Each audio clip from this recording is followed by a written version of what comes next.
Bienvenidos. Hoy comienza la serie 2, El mapa del ser, donde exploramos la conciencia, el ego y el sentido en la era humana. Pero antes queremos agradecer todo el apoyo que le estáis dando a la serie 1. Si aún no la habéis escuchado, os dejamos el link en la descripción. Ahora sí, vayamos al tema de hoy.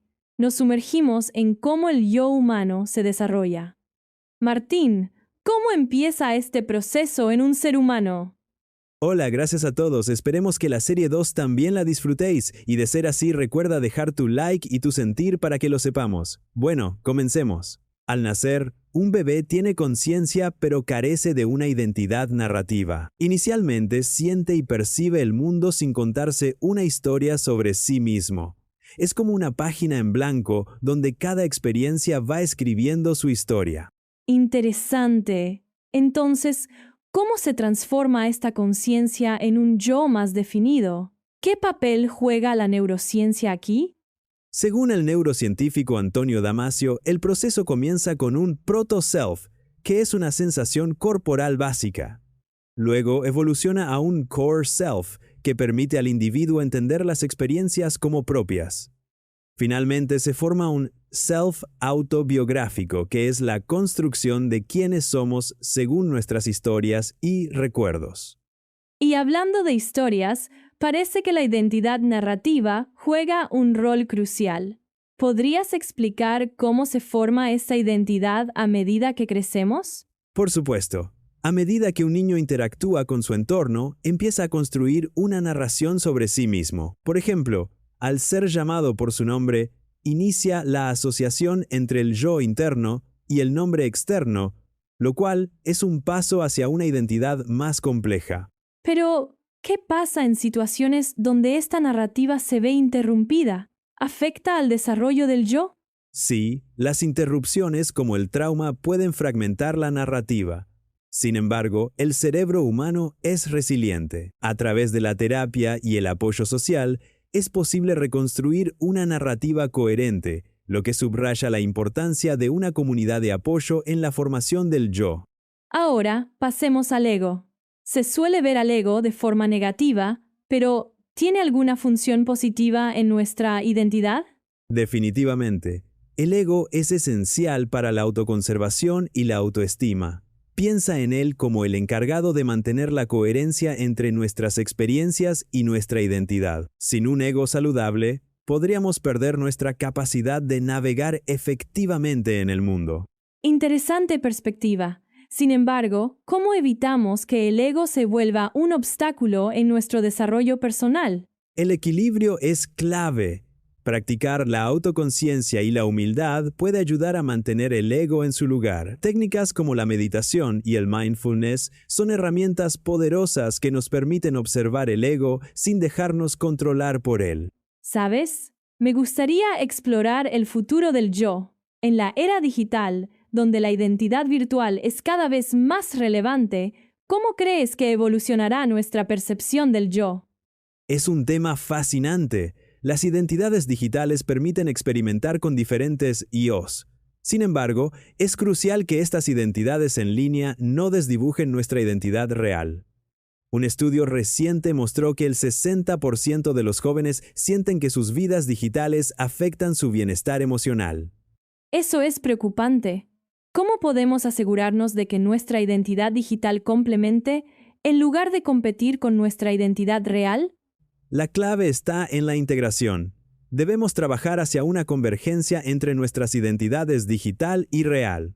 Educarnos sobre el impacto de la tecnología y fomentar un uso consciente puede ser un buen comienzo para equilibrar nuestras múltiples identidades. Vayamos al siguiente apartado. Ahora, exploraremos cómo el cerebro crea el yo. ¿Sabías que nuestro cerebro no solo recuerda hechos, sino que también los une con emociones y recompensas para crear una narrativa personal? Así es, el cerebro actúa como un narrador. Por ejemplo, cuando recuerdas una felicitación en el trabajo, no solo rememoras el hecho, sino también el orgullo que sentiste. Este proceso nos ayuda a adaptarnos y sobrevivir.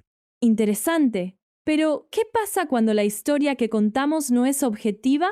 Algunos argumentan que puede llevarnos a engañarnos. ¿Qué piensas de eso? Ciertamente es un riesgo. Sin embargo, la psicología moderna sugiere que este engaño puede ser útil.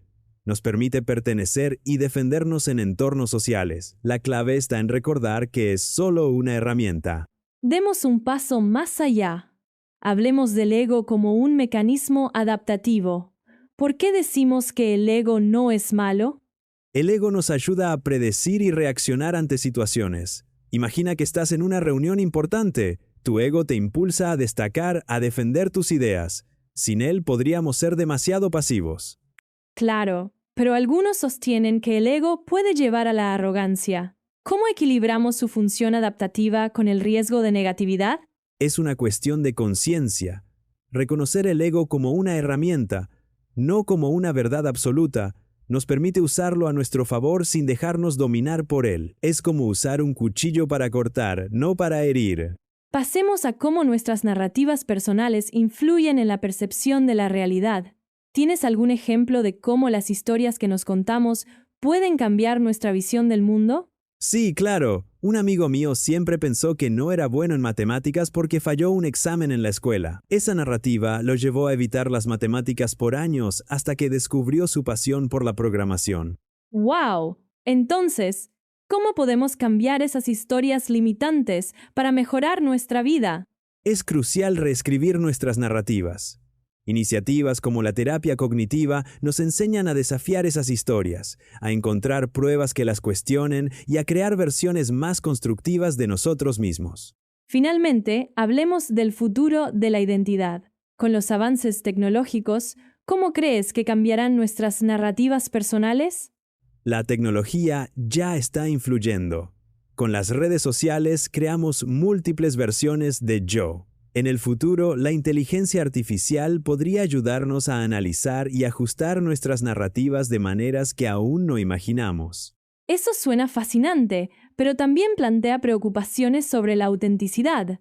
¿Crees que podríamos perder el sentido de quiénes somos realmente? Es posible. Sin embargo, si mantenemos el enfoque en la autenticidad y el uso consciente de estas herramientas, podríamos enriquecer nuestra comprensión del yo. Es un viaje de descubrimiento continuo. Continuemos, queridos oyentes. Ahora comentaremos cómo el concepto del alma ha sido fundamental para definir el yo eterno. ¿Qué opinas sobre cómo la religión ha utilizado el alma para dar continuidad a nuestra identidad? La idea del alma ha sido crucial para calmar el miedo a la muerte. Antes de la psicología, el alma ofrecía una forma de percibirnos como más que solo carne. Por ejemplo, en muchas culturas, se cree que el alma mantiene viva nuestra esencia después de la muerte. Exacto. Y eso también nos da valor, ¿verdad? Sin embargo, ¿qué pasa cuando hablamos de la trampa de un alma fija que podría limitar el cambio personal? Ese es un buen punto. Si el alma es inmutable, podría congelar el desarrollo personal.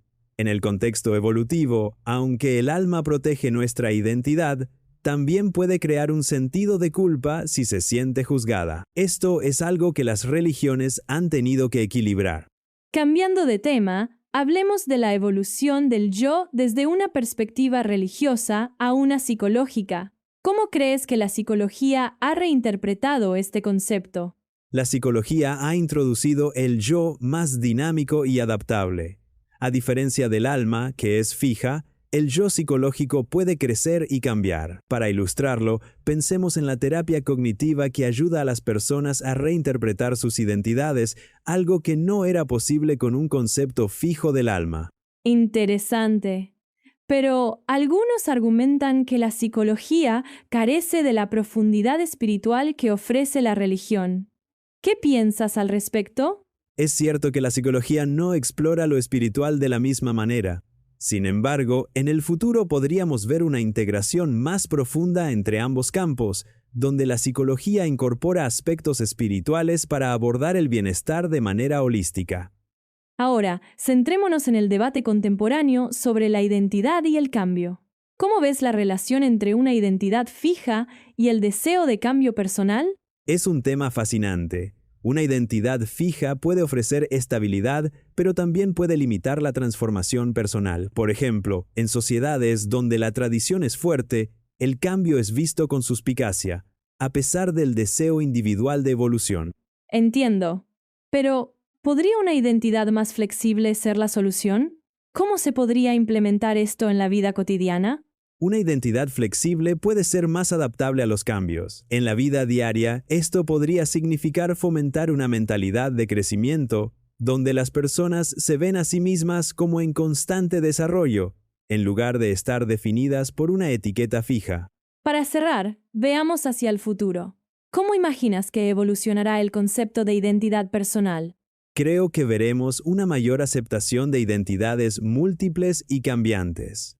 A medida que la sociedad avanza, la tecnología y el acceso a información diversificada permitirán a las personas explorar diferentes facetas de sí mismas sin miedo al juicio. Eso suena esperanzador.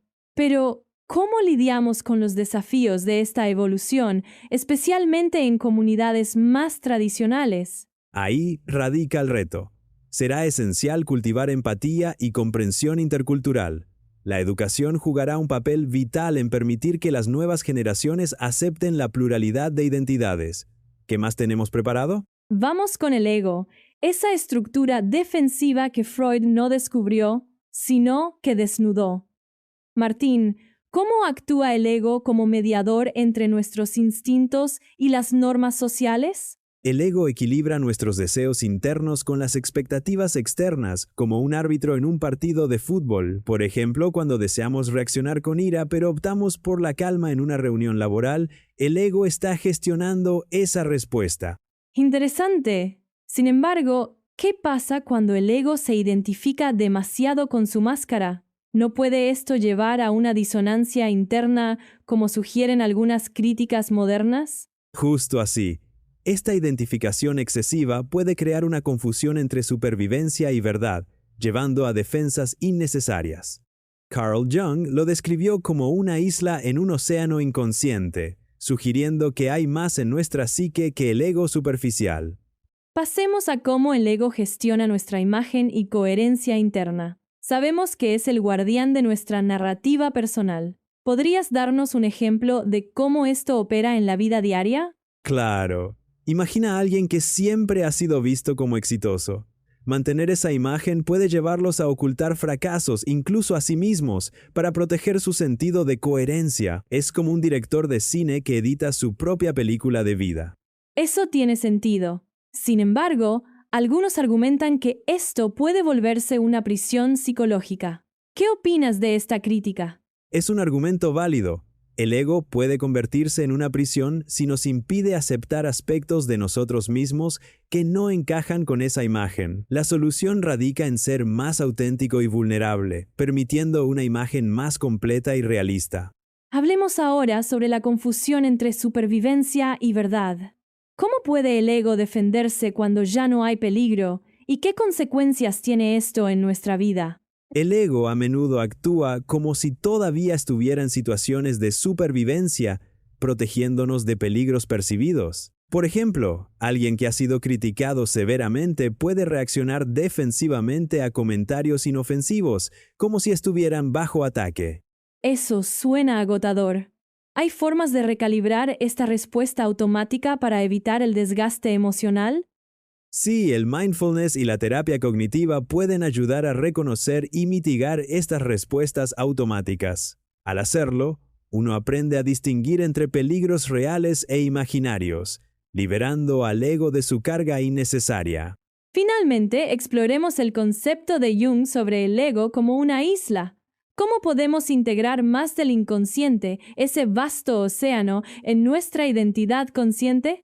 Es una gran pregunta. La integración comienza con la autoexploración y el reconocimiento de nuestras sombras. Por ejemplo, trabajar con sueños y símbolos puede revelar aspectos ocultos de nuestra psique, permitiéndonos una comprensión más completa de nosotros mismos. Eso es fascinante. Sin embargo, algunos pueden temer lo que descubrirán. ¿Cómo pueden superar este miedo al autodescubrimiento? Es natural tener miedo, pero el crecimiento personal suele requerir valentía. La recompensa es una vida más auténtica y equilibrada.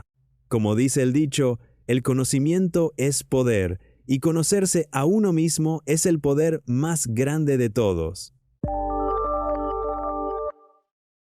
Sigamos con la neurociencia. Hoy discutiremos un concepto fascinante, el yo. ¿Sabías que, según estudios recientes, no hay un centro definido en el cerebro donde resida el yo? Martín nos echa una mano para desentrañar este misterio. O por lo menos lo intentaremos. Es cierto que la neurociencia nos ha mostrado que el yo no es un núcleo fijo. Es más bien un proceso distribuido a través de redes neuronales. Por ejemplo, los experimentos de cerebro dividido muestran cómo la percepción del yo puede fragmentarse. Es como si el cerebro fuera una orquesta sin un director único. Eso es realmente intrigante. Sin embargo, ¿qué dirías a quienes argumentan que debe haber algún tipo de interruptor o núcleo central? ¿No sería más sencillo pensar en el yo de esa manera?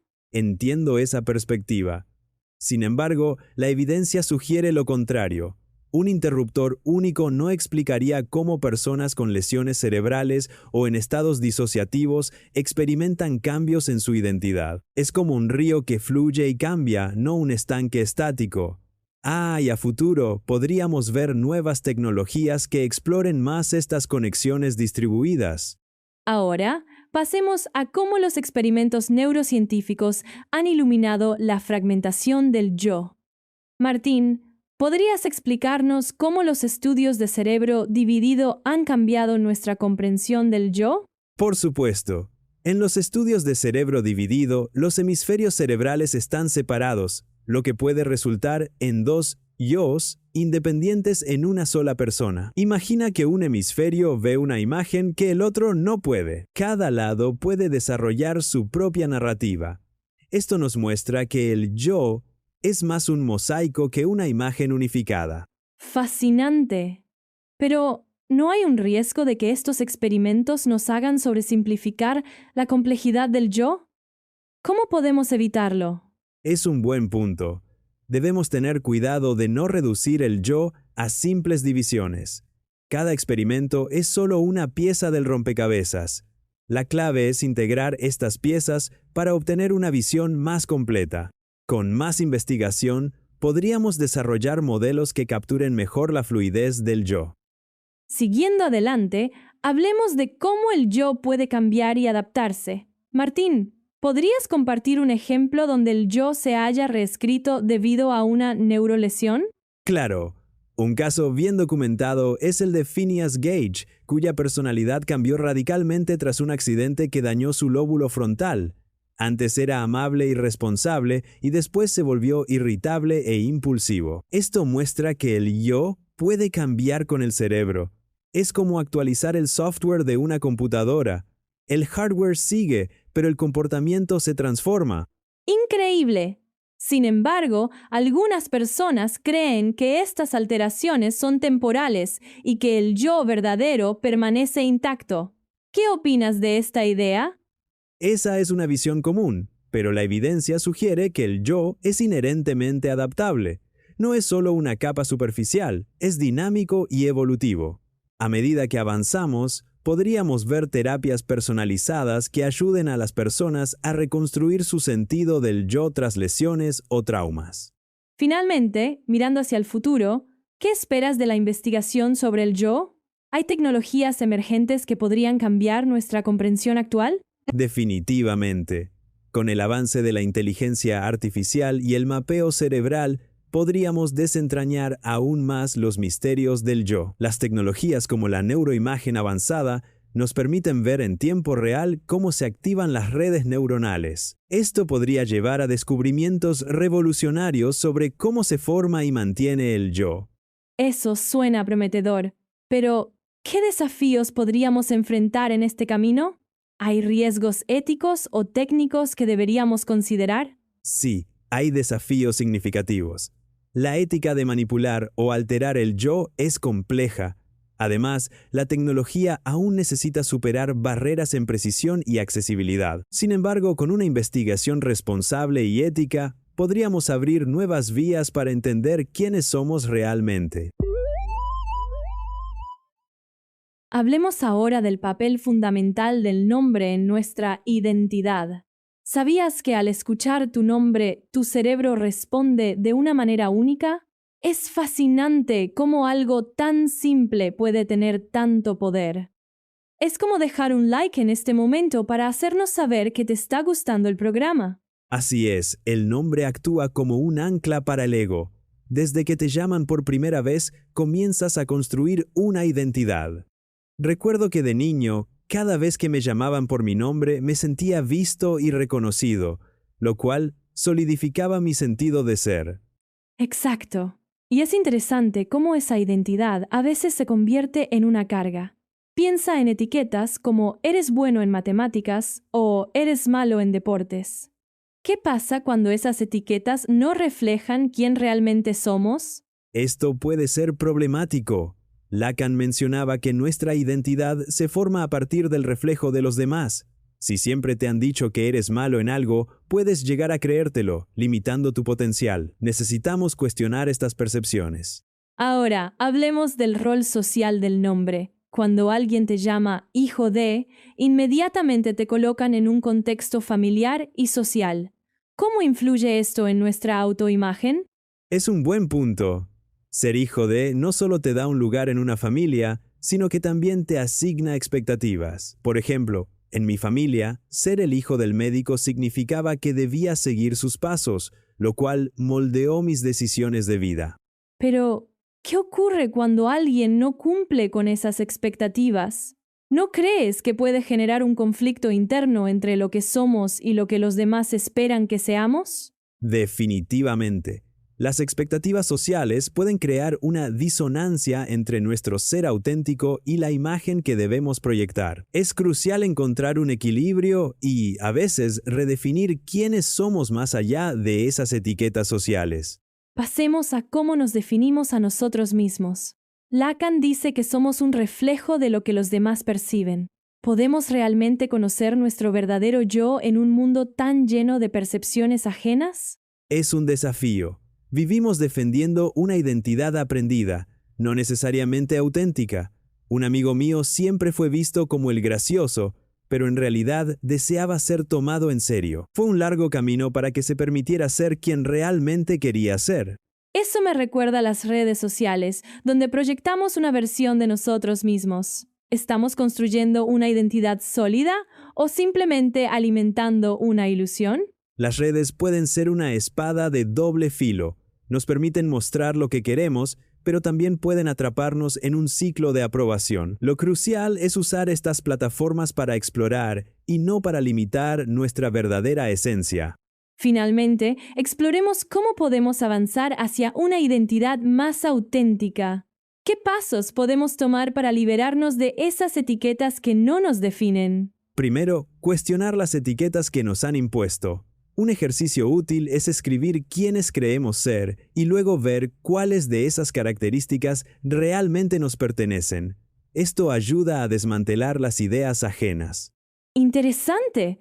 También creo que involucrarnos en nuevas experiencias puede ayudarnos a descubrir facetas de nosotros que desconocíamos. ¿Tienes alguna experiencia personal en esto? Sí, cuando viajé solo por primera vez descubrí una independencia que nunca imaginé. Fue liberador. Creo que enfrentarnos a nuevas situaciones nos da la oportunidad de redefinir quiénes somos.